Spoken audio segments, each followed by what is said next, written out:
Bonjour à tous. Et j'entends un écho. On a un très bon retour. Est-ce que je... Du coup, est-ce qu'on est déjà dans l'au-delà? Ça fait un peu l'écho chelou là. Ouais.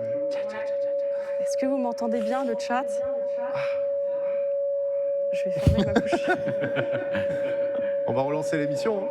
Et ben voilà, c'était Frisson. Merci à tous, au revoir. Ah, quelle horreur. À l'aide, Valentin. Du coup, bonjour. On est sur Frisson, on arrive. Il y a un écho, mais c'est normal. Ah. C'est la télé. On nous a sauvés. Ah, merci. Ah, du coup, je disais bonjour à tous et bienvenue sur Frisson. J'espère qu'on vous a détruit les oreilles. De toute façon, si vous êtes sur cette chaîne et que vous connaissez ma chaîne, vous savez que vos oreilles sont déjà détruites, c'est normal. Donc, bienvenue. Je suis très heureuse d'enfin vous accueillir sur ce talk show de l'horreur. Nous allons faire beaucoup de choses ce soir. Je vais vous expliquer très rapidement le sommaire et ensuite on partira sur les choses sérieuses. Aujourd'hui, on va parler de paralysie du sommeil, on va parler de Silent Hill Pity, de toutes les sorties à venir qui nous ont plu, nos coups de cœur, et on va peut-être jouer à un jeu que vous connaissez qui s'appelle Visage. Tout d'abord, pour vous prévenir, je n'ai pas de masque. Nous avons fait un super test juste avant qui nous a absolument pas explosé les narines. Ce n'est pas vrai. Et pour, du coup, cette émission, je suis accompagnée de deux maîtres de l'horreur, c'est-à-dire Hugo. Bon, bah alors c'est trop. Bien sûr que si. Un maître de l'horreur. Hugo qui est avec moi. Mais ça fait plaisir de revenir pour un petit one shot. Ça rappelle des souvenirs, c'est cool. Merci de m'avoir proposé, c'est très cool. Je suis très content. Merci à toi, c'est trop bien. J'espère que tu vas passer un bon moment. Bah, tu nous as prévu une bonne petite un petit chronique. truc, alors ce sera pas trop non plus dans l'horreur de Pity, mais c'est plus une anecdote, vu que j'adore tout ce qui est un peu making-of, etc., et des choses qu'il y a derrière des jeux. Et c'est une histoire que je pense peu de gens connaissent, donc j'espère que ça vous plaira. Je me suis pas spoil, j'ai lu vite fait, mais je suis pas trop spoil. Et je suis accompagnée de quelqu'un que vous connaissez très certainement et que vous m'aviez beaucoup demandé quand j'avais annoncé l'émission, de Alt 236. Salut tout le monde. Tu vas bien? Trop content d'être là. Ouais, je suis dans ce plateau magnifique avec vous, donc c'est trop cool. Et puis on va parler d'horreur. Le plateau est grave cool, ouais. Oui, je tiens à remercier Dorian qui a fait toute la décoration. Comme vous voyez, le décor est trop beau, elle est trop forte. Merci à Gozulting également, puisque nous sommes chez eux.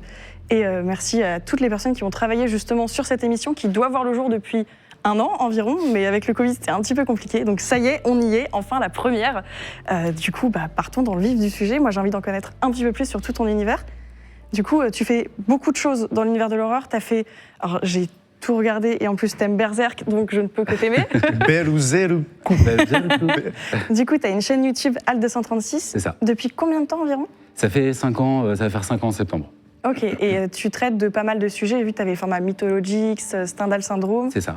Alors, au début, j'ai commencé un petit peu perdu par des top 10 et tout, parce que je cherchais un peu mon ton. Et très vite, je me suis un peu spécialisé. J'ai arrêté de montrer ma tête. Je me suis concentré sur faire mes musiques et prendre ma grosse voix et tout. Et du coup, essayer d'emmener les gens dans les univers horrifiques, mais avec quelque chose un peu bienveillant, dans le sens, pas forcément chercher à faire peur ou à montrer les pires choses, mais plutôt dire aux gens qui seraient peut-être un peu réfractaires à cet univers, et aussi aux fans, dire venez sous ce film ou sous cette œuvre se cachent des trucs incroyables en termes de symbolique, en termes de références, etc. Et du coup fouiller un peu là-dedans, ça me fascinait. Du coup j'aime bien dire que je suis archéologue d'univers fictif. Ça fait un peu pompeux comme ça, mais c'est l'idée d'aller chercher dans des choses du passé quoi, qui existent, des liens qu'on n'avait pas vus, des petits secrets. Souvent, un truc bloquant, c'est pour les gens de se dire je n'aime pas regarder des films d'horreur ou je n'aime pas jouer à des jeux d'horreur parce que j'ai peur facilement. C'est ça. Alors que derrière, tu as des messages qui sont véhiculés dans certains jeux, certaines œuvres qui sont vraiment ouf. Et c'est pas des trucs juste à base de je mets une musique forte pour te faire peur, quoi. Ouais, et j'irais même jusqu'à dire qu'avec le temps, je suis de moins en moins dans la recherche du gore ou de trucs tu vois, hyper choc, mais je vais chercher des films plus vénéneux, un peu plus inquiétants, basés sur la terreur, des choses comme ça. Il y a A24 qui est un studio génial qui a fait Midsommar, enfin c'est toute cette nouvelle génération. Ari Aster. Je l'ai vu il y a pas longtemps. J'ai vu il y a pas longtemps Midsommar. The Lighthouse, il y en a eu plein. Il y a eu aussi It Follows, je sais pas si vous avez vu. Trop bien. Il est L'OST d'It Follows, c'est Disaster Piece. Disaster Piece, elle est incroyable. Trop bien. Tout ça pour dire qu'en fait, le cinéma d'avant était génial, mais il y a une nouvelle génération entre guillemets de réalisateurs et de réalisatrices qui ont à la fois grandi avec l'amour de l'horreur, etc., et qui assument le fait d'aimer ce cinéma, qui a souvent été un peu mis de côté en mode c'est un peu dégénéré. C'est pour les fous, ça, Et en même temps, ils ont aimé du Kubrick et du super cinéma, genre Bankable, ou on va dire un peu plus intellectuel. Et du coup, ils arrivent à faire une symbiose comme ça de trucs qui sont esthétiquement ouf, terrifiants, et en même temps des vrais films de cinéma qui peuvent plaire à peut-être plus de gens que le noyau n'empêche, dur. Midsommar, t'en parlais, mais ça fait grave penser à Village de Shyamalan. Complètement. Et quand j'ai regardé, tout de suite, j'ai pensé à ce truc-là. Complètement. Et il y a vraiment des trucs au premier visionnage auxquels tu penses vraiment Il y a pas des du trucs tout, quoi. cachés d'ailleurs dans Midsommar. Il y a, je vous dis pas, mais il y a un moment dans la forêt, il y a des visages qui sont cachés. Il y a des trucs, je l'ai vu sur le 3e visionnage. Alors j'ai un problème, j'ai un rite. À chaque fois que j'invite des potes à la maison, je leur montre Midsommar. Donc je l'ai vu 4 fois et à chaque fois je vois un truc différent. Et après, je mets des couronnes de fleurs. Et tout. T'as une compile, En fait, c'est comme la série qu'il y avait sur Netflix avec la famille qui déménage dans un espèce de grand château, une espèce de grand château. Ah, oui, c'est pas Hunting Village Hunting of Hill House. Ah oui, c'est ça. Avec les fantômes que Et tu du dois coup, chercher. t'as plein de fantômes cachés. C'est ça. C'est un peu dans le même style. Mais la saison 1 était très très bonne d'ailleurs, je trouve. La Moi, il y a 2, la j'étais saison un 2. peu... La première, en fait, elle tablait tellement sur plein de choses que tu voulais la même chose, mais ils n'ont pas réussi à faire comme Ari Aster avec Hereditary, Midsommar. C'est Hereditary que j'aime beaucoup pas aussi. Pas de spoil, je l'ai pas vu, j'ai acheté le Blu-ray. Et tout le monde, en plus, c'est génial Hereditary parce que tout le monde, je sais pas ce qui se passe dedans, je me suis pas fait spoiler, mais je sais qu'il y a un truc hyper clivant à un moment où les gens font ok, moi je peux pas, d'autres qui font c'est génial, mais du coup je vais le regarder en me disant il y a un moment de ouf, donc j'espère que je serai pas déçu. Ah, je pense que tu vas aimer. Ouais, t'as des moments.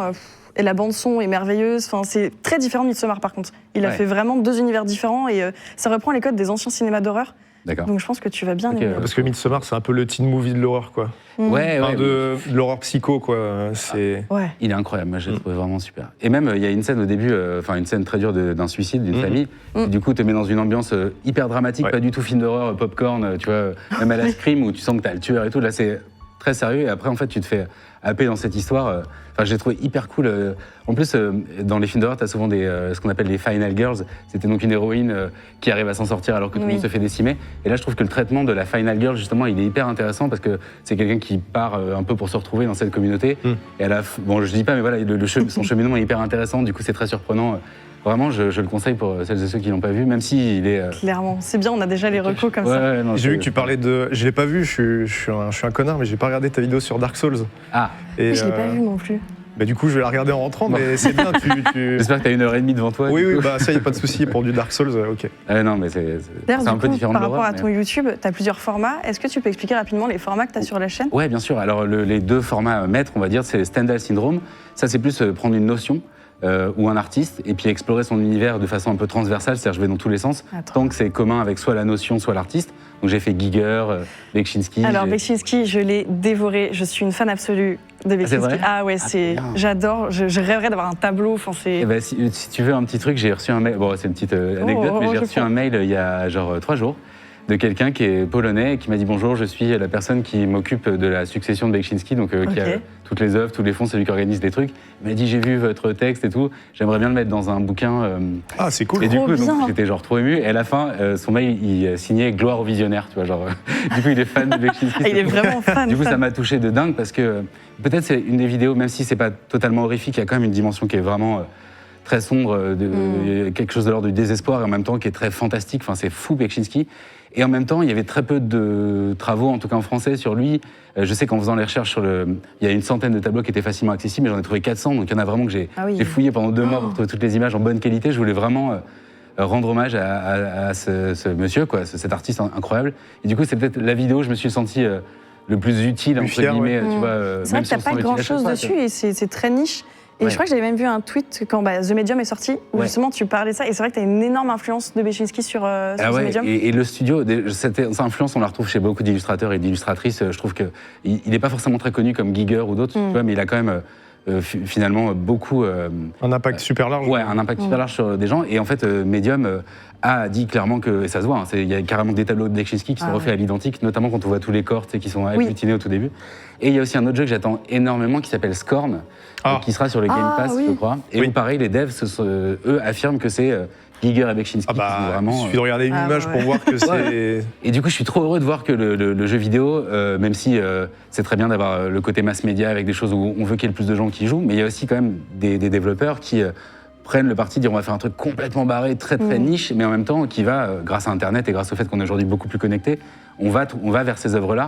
Et je trouve ça génial que ça puisse exister alors que c'est très barré et que Ouais. sur le papier, ça fait. Ouais, comme tu dis, ça vendre. parce que ça me fait penser de ouf à Silent Hill 2 où les monstres qui ont été faits dans le jeu font vraiment penser à des peintures de Francis Bacon. Complètement. Et ça, c'est des rêves que t'as pas forcément à l'époque parce que justement, t'as pas Internet, tout ça. Ouais. Complètement. Mais d'ailleurs, t'as pas un Discord où tu partages ça avec les gens, où vous cherchez ensemble ou Alors pas... si, il y a un Discord qui s'est créé, mais alors c'est horrible, c'est que du coup, je fais que ça en fait, je passe beaucoup de temps à travailler, du coup, j'essaie de limiter les réseaux sociaux. Des interactions. Donc, il y a un Sinon, t'as Discord, pas où il y a- fini. il y a plein de gens de la communauté hyper mignons qui sont ensemble et tout, mais j'avoue que j'ai pas le temps d'y aller parce que sinon je travaille plus et tout, c'est horrible. Donc, du coup, Ouais, tu j'ai m'étonnes. Twitter, tu vois, j'essaie de.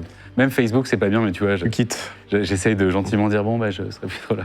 Donc, mais par contre, ils sont très actifs entre eux. C'est ça qui est génial, c'est qu'il y a beaucoup de gens qui sont aussi créatifs dans les gens qui suivent la chaîne parce que ça parle d'art, ça parle des idées, de comment est-ce qu'en tant qu'artiste, on fait quelque chose dans notre tête pour sortir voilà, quelque chose qui va surprendre, toucher, déranger, etc.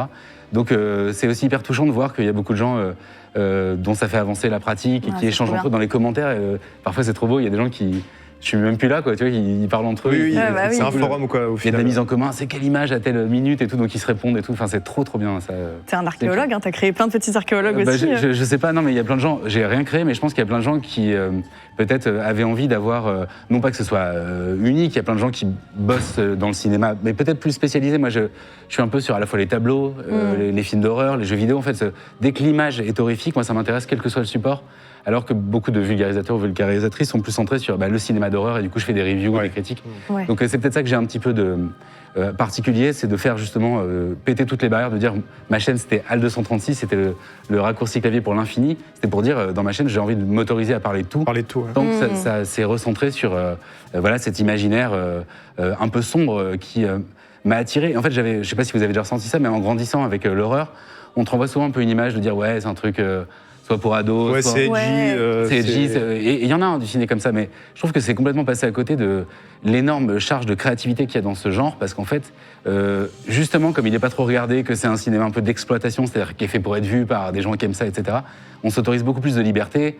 Les monstres peuvent véhiculer tellement de trucs, tellement dingues, que tu peux pas dire avec un drame social, entre guillemets, même si j'adore ça à côté, mais l'horreur, c'est vraiment pour moi le truc où je sors de là rempli d'envie, de créativité, de tellement tentative. Ouais, toi, d'accord. tu veux juste attiser la curiosité Ouais. et peut-être faire pencher les gens dans des pratiques qu'ils n'auraient pas l'habitude de faire Ouais. d'eux-mêmes. Quoi. Exactement. Et j'ai un truc qui me touche beaucoup dans quelques commentaires que j'ai, c'est des gens qui me disent je peux pas regarder de films d'horreur, mais en même temps ça me fascine de ouf, parce que la fascination c'est ça, c'est souvent une attraction-répulsion de dire ça a l'air cool, mais je suis incapable de regarder ça. Parce que factuellement, tu rentres chez toi dans ton parking avec 2h du mat, tu flippes grave. Ah, grave, Il y a des ouais, gens- tu vois, il y a des gens, et ma femme par exemple, c'est comme ça. Elle aimerait bien regarder, mais elle, ça lui court trop. Ah, ça sur la- Ah, elle a l'imaginaire. vraiment Et du coup, très elle peur, est elle batte peut pas. pendant 2 semaines, tu vois. Alors que moi, bon, bah, je vais voir le côté cinéma, tu vois, j'ai réussi à mettre un peu à distance. Mais on en parlera tout à l'heure. Par contre, j'ai pas ça pour le jeu vidéo. Oui, c'est justement, tu m'as dit, je trouve ça ultra intéressant. Ah, tu... Ouais, Bah, sur le j'en jeu. fais un peu de temps en temps, Ça mais te si bloque. tu veux, là, je suis très heureux de jouer à visage avec vous parce qu'on va être 3. Et que Ah non, vous non, allez t'as pas taper. dit en fait, tu joues tout seul, nous on se casse Non, le on te bas. regarde, hein. Oui, Ah, oui, ok, nous on c'est est là-bas. clair. hein. C'est très cool. Devant des gens et tout, c'est super. Non, mais du coup, ça, pour le coup, c'est marrant, l'interactivité et le fait. En fait, les dispositifs d'effroi qui sont mis en place dans un jeu vidéo sont apparemment les mêmes que le cinéma, mais en fait, l'interactivité, le fait que C'est tout peut venir de n'importe quel Tellement côté. différent. Et puis t'es le personnage principal en fait. Exactement. Dedans, c'est. Alors que le film, moi c'est pareil, j'ai pas peur sur les films. Ouais. Par contre, sur le jeu, genre c'est ce que je disais, l'auditif, les viewers ils en ont plus en fait. D'accord. J'ai trop peur et ça fait 4 ans que j'en fais en live, mais je peux en faire qu'en live par contre. Donc, et ça te rassure d'avoir les gens Ouais. quand même. un Mais ça minimum. motive, hein, n'empêche. Ah ouais, carrément. Mais du Oui, coup, tu j'ai peux fait pas trop plein te de jeux. permettre Mais là, de hurler. ouais, chez toi tout seul. Et heureusement que j'ai plus de voisins, tu vois, c'est plus possible. Ouais, Enfin, ok, c'est- ouais, c'est assez compliqué.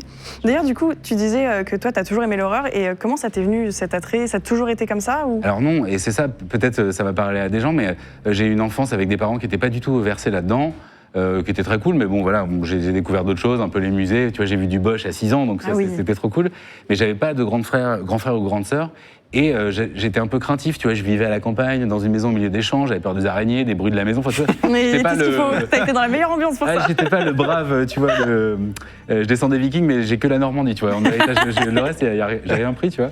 Et du coup, en fait, j'étais un peu flippé de ça, et en même temps, j'avais quand même cette petite fascination. Ça a commencé par quand on allait au Mammouth, c'était Oula. l'ancêtre de Carrefour, tu vois. Oh Et oui, qu'il y tu avait, ramènes loin. Quand on allait chez Félix Potin, Ouais, voilà, quand j'allais chez Félix Potin. Et non, du coup, il y avait un truc qui m'a beaucoup marqué, c'était les pochettes des VHS de Freddy Krueger, notamment enfin, de Ah ouais. Nightmare on Elm Street, où il y avait on voyait toujours son visage brûlé avec les griffes et tout. Ouais. Et ça, si tu veux, c'est mon premier rapport à l'horreur. C'était même pas de voir le film, c'était de fantasmer en fait sur les trucs que tu vois. Et je sais que ça m'a un peu fait. Tu vois, j'avais entre mon matelas et mon mur, j'avais genre 3 cm de trou. Et je me sens que je foutais des coussins, genre. Je faisais en ça rentrant aussi, du- j'avais trop Pour peur. Donc, Ouais, mais j'assume le monstre du complètement, Tsougli. Ah ouais, moi, Ouais, j'avais pas de- J'étais une flippette de ouf, j'assume complètement. Et du coup, il y a eu un glissement à 16 ans. J'avais un petit groupe de musique avec un pote. Enfin, il y avait un batteur, un guitariste, tu vois, genre un groupe, quoi. Tu vois. Ouais. Et il avait un collectif. grand frère qui lui avait une batterie dans sa chambre avec des posters de films d'horreur, Ah des VHS, ouais. des guitares et tout. Donc c'était ouf. Et là, on a regardé Massacre à la tronçonneuse à 16 ans, Ah. après une répète. Et là, si tu veux, il y a eu un basculement de dire, ok, c'était horrible ce que je viens de voir, mais j'y ai vu tout de suite comme en fait c'est ouf, il y a plein de trucs dedans, ça dit plein de choses, c'est riche formellement, c'est riche au niveau de la zik, au niveau des acteurs, t'as envie de savoir Rien que le comment ils son ont tourné de ça. l'appareil photo au début, Ouais. là. Ouais, avec ça, c'est le un son qui cadavre, est justement, il raconte un fait divers en gros de gens, de tombes qui ont été profanées, quoi. Et du coup, le film, il te met mal direct. Et puis il y avait plein de concepts intéressants, par exemple, il se passe de jour, notamment à la fin, t'as des scènes d'horreur de jour, alors qu'avec les films de la Hammer et toute la tradition de l'horreur, c'était beaucoup Oui. de la nuit, les zombies, les momies, tu vois. Là, il y avait un truc genre, ok, on vient de passer dans le nouveau monde, tu vois. Il y avait déjà eu ça un peu avec La Nuit des Morts Vivants, Oh, oui. mais la version noir et blanc était encore un petit peu, tu vois, pas vieillotte, mais tu vois, elle est mortelle, mais ça fait pas un peu pareil. daté aujourd'hui, tu vois. Alors que là, Massacre à la tronçonneuse, en plus, Toby Hooper, il est trop chelou, et il avait un peu l'impression de faire une comédie. Apparemment, il appelait tous les jours la MPA, c'est le truc qui fait les rated R. Ah oui. Ça, Ah ça oui. passe, ça passe et tout. Sauf que le mec, c'était complètement terrifiant. Le film a vraiment a été interdit dans pas mal de trucs et tout. Ah ouais, oui. Et ce jour-là, je Bien me suis dit, ok, c'est mortel, j'ai envie d'en savoir plus. Du coup, ah ouais, il y a d'autres films, il y a eu un 2, il y a eu un 3, et puis en fait, il y a d'autres monstres, il y a des franchises, il y a Ah des ouais, sagas. il y t'es a tombé des dedans direct. Ouais, hein. ça a quand même été beaucoup refait, un Massacre à la tronçonneuse. Hein. Alors, Ouais. plus ou moins bien, mais je crois qu'il y en a un récent qui est vraiment pas mal. en Ouais, plus. il y en a 6 ou 7 quasiment. Ouais. Et en fait, après, du coup, tu tires le fil de ça, c'est-à-dire que tu te mets à écouter du rock, à regarder des pochettes de métal, et puis tu traînes avec des gens qui vont te faire découvrir des trucs. Donc, une fois que tu tires le fil, ça devient une passion, et tu commences à diguer, comme on dit, c'est-à-dire tu creuses, tu dis, ok, bon, j'ai vu L'Exorciste, j'ai vu des trucs classiques, où est-ce que je vais chercher maintenant Et en fait, là, tu te rends compte que c'est un univers immense. Ah, c'est l'action il y a des dont genres, t'auras il y a jamais plein de assez sous-genres. d'une vie enfin, pour c'est- pouvoir, voilà. Mais il y a Par contre, plein de c'est, choses. C'est Ouais. super dur quand t'as regardé un truc, tu sais, qui t'a fait kiffer vraiment super fort. Tu t'es toujours dans l'envie de retrouver quelque chose qui te fasse autant kiffer, voire C'est ça. plus. Et du coup, des fois, tu te tapes des merdes. veux chercher pendant Ah ouais, longtemps. c'est difficile. Et mais c'est très, ça se compte, je pense vraiment sur une main, les films qui te. Qui Mais te même marquent. tous les ans, même encore aujourd'hui, je trouve que c'est difficile de trouver un film où t'as. Moi, je l'ai que avec. Enfin, je l'ai eu vraiment avec Ari Aster. Ouais. J'ai retrouvé ce que j'avais eu quand je regardais les premiers films d'horreur et j'étais ah ouais, ça c'est trop bien. Ouais. J'en veux encore en fait. Ah, Ouais. pourquoi t'as dit Ah mais de quoi Avec quel. Avec quel- Ari Aster, avec Ah oui. Hereditary et tout.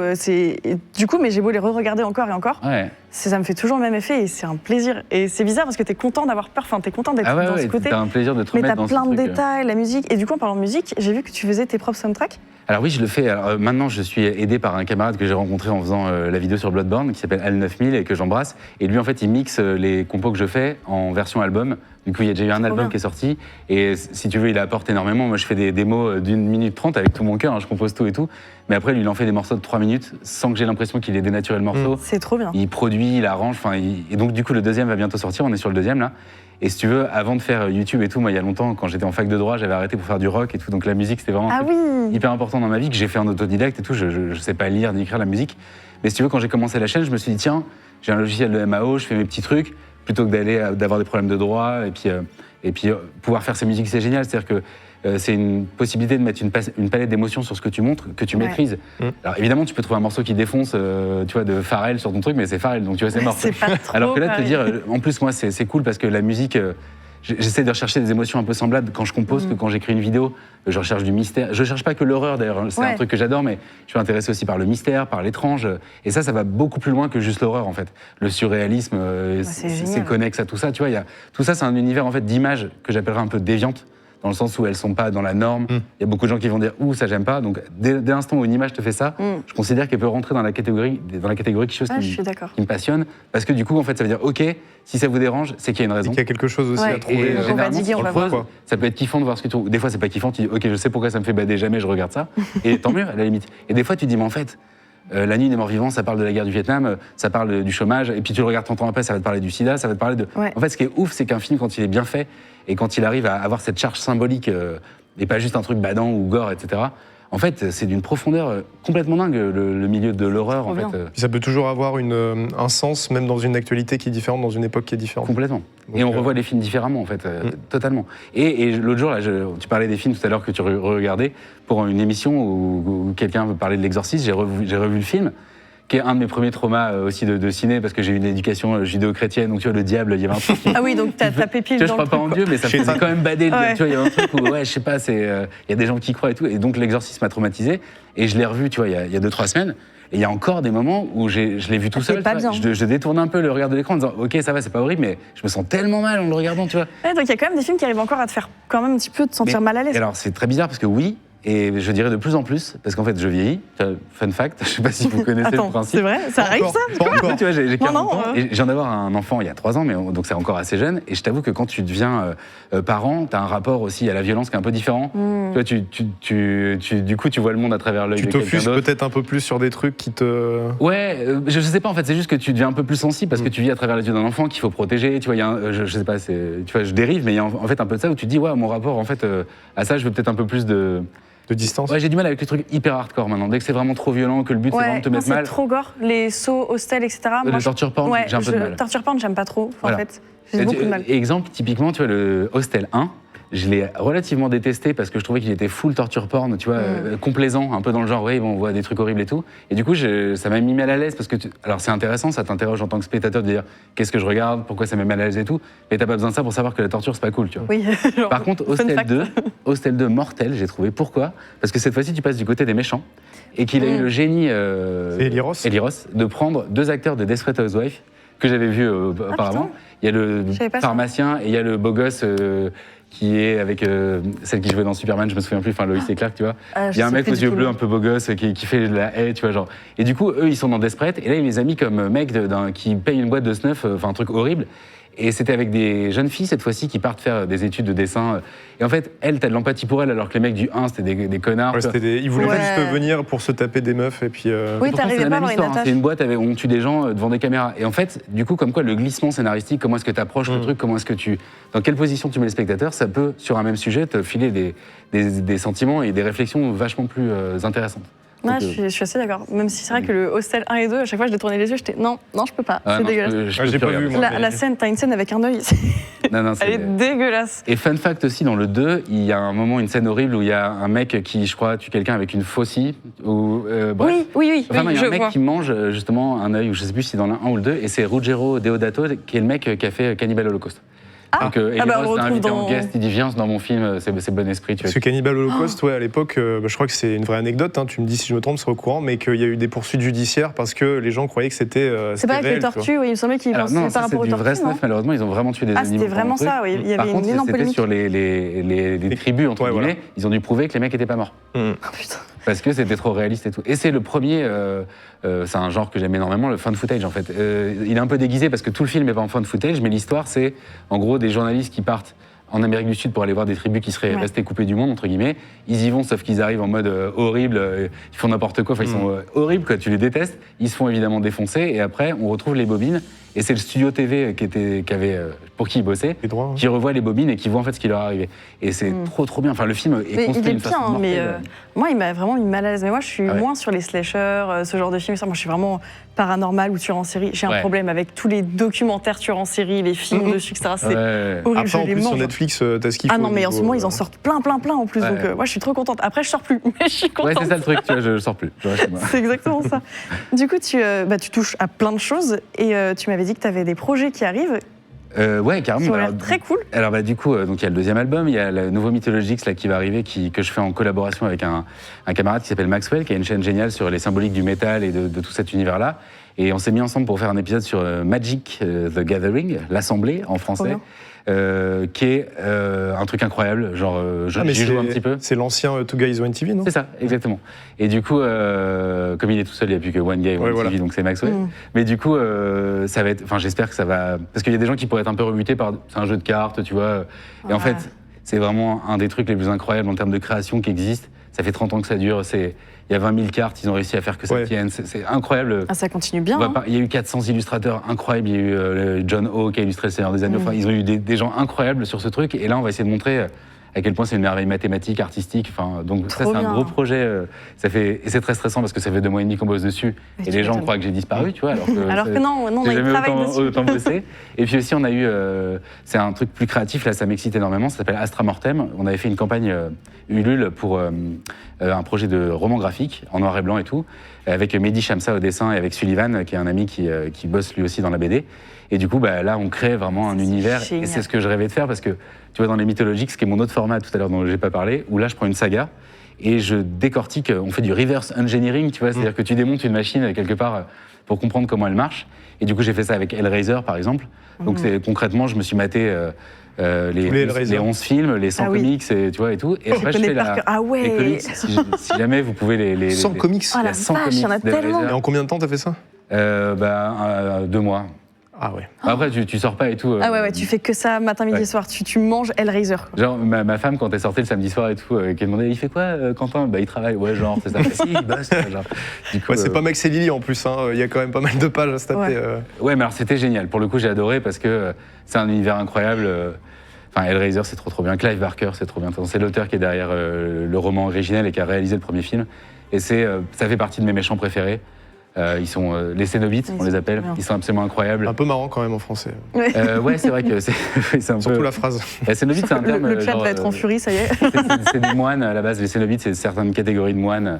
Et du coup, c'est à la fois un peu sexuel, un peu sadomaso, un peu horrifique. Ils sont hyper calmes. C'est des monstres pas du tout, tu vois, violents. Ils sont très froids. Enfin, il y a un truc. C'est souvent les plus badants, je trouve. Bah Ceux oui. qui sont calmes, placides et Grave. tu fais Mais je sais il pas ce qui se passe. Il est derrière un jeu aussi, Clive. Il avait fait Jericho, non Il a fait Jericho et Undying, qui sont 2 jeux, qui est assez cool. Alors, ils ont un peu daté aujourd'hui, mais Ouais, ouais. ils avaient fait Franchement, super Jericho bien. est pas mal, je trouve. Ouais, ouais, En carrément. plus, c'est marrant, c'est un FPS coopératif un peu. Je l'ai pas du tout. C'est une team fait. paranormale, en C'est un- gros. c'est un qui peu va- vieux, hein, mais. C'est un peu Fear, Ah, je connais pas. si tu veux, mais Ouais. Fear, c'était bien, plus ouais. mystique, quoi. Ah, faudrait que je check. Parce que j'ai Ça- plein de je jeux pense que j'avais ça a pas fait. trop mal vieilli en vrai. C'est cool, je l'ai fait récemment, franchement, il est trop bien. De toute façon, les jeux d'horreur en général, même si c'est un peu vieux, je trouve que ça donne une patte en fait. Il y a pas de souci. Enfin, même les Project Zero, etc. Tu peux les refaire sans souci, je pense. Ouais, puis t'as tellement de jeux indés qui sortent avec des graphismes cracra Ouais. volontairement. Oui. Mais donc, ça, c'est trop intéressant, je trouve. Il y a un truc qui me fait grave kiffer là-dessus, c'est qu'en fait, on est en train d'assister au vieillissement du jeu vidéo. Ouais. Et on l'a vu naître, tu vois, donc c'est complètement Ouais. ouf de te dire, il y a 20 ans, c'était des pixels et on a vu ça naître. Et aujourd'hui,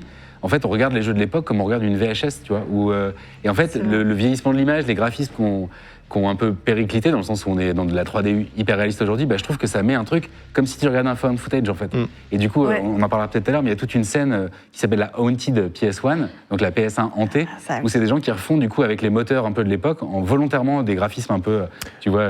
Ouais, t'as des mecs qui font des D-make. C'est ça, voilà. Alors, le D-Make, c'est complètement dans cet esprit-là, mais t'as vraiment des scènes où c'est trop bien, ils font des mini-jeux, et ils font des compiles, un peu comme les Thunderdome, tu vois, les compiles de techno de l'époque, avec une pochette, avec un squelette et des lunettes fluo, tu vois, et ils sont à fond dedans. Et je trouve ça trop bien qu'en fait, il y ait déjà des gens qui regardent le jeu vidéo comme comment est-ce qu'on peut jouer avec le passé du jeu vidéo pour aller rechercher des émotions. Mais on est qu'on a dans la plus trop meilleure aujourd'hui, ère tu vois. pour ça. Et je trouve que C'est grave. l'horreur, justement, pour ça, au niveau des jeux, t'as tellement de choses trop bien. Du coup, comme ça, tu vas en faire plein d'autres. Après Visage, tu vas en faire plein d'autres tout seul chez toi. Bah grave, on va faire ça. Ouais, ouais.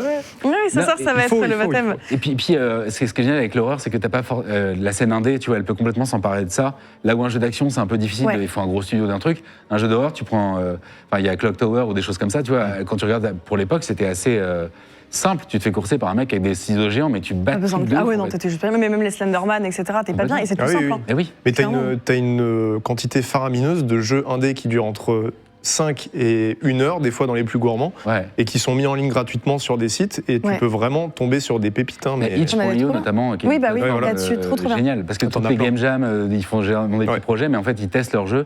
Et c'est souvent, tu payes en pay what you want, comme on dit. Et là, il y a toute une scène incroyable de gens qui testent des choses que tu trouves pas sur Steam forcément, parce qu'on attend d'avoir un jeu un peu greenlight et qui ressemble à un Ouais, et truc. puis ça coûte un peu de sous-sous quand même. Bah ouais. Ouais, très très vite. Mais en tout cas, je suis très contente de t'avoir parce que, Ouais. comme le chat le dit, tu es ultra passionné et tu connais énormément. Du coup, vous pourrez retrouver Alt donc sur YouTube. Ouais. Tu es également sur Twitch. Ouais, souvent le jeudi soir sur la chaîne Al236 sur Twitch, et c'est beaucoup de plaisir aussi parce que la vie de youtubeur, elle est un peu solitaire, surtout en plus quand tu passes ta journée à regarder des trucs horribles. et tout. Regardez Hellraiser toute la journée. Et voilà, donc ça je fais un peu gaffe aussi, tu vois, à pas. Mais à tu mets ça. des belles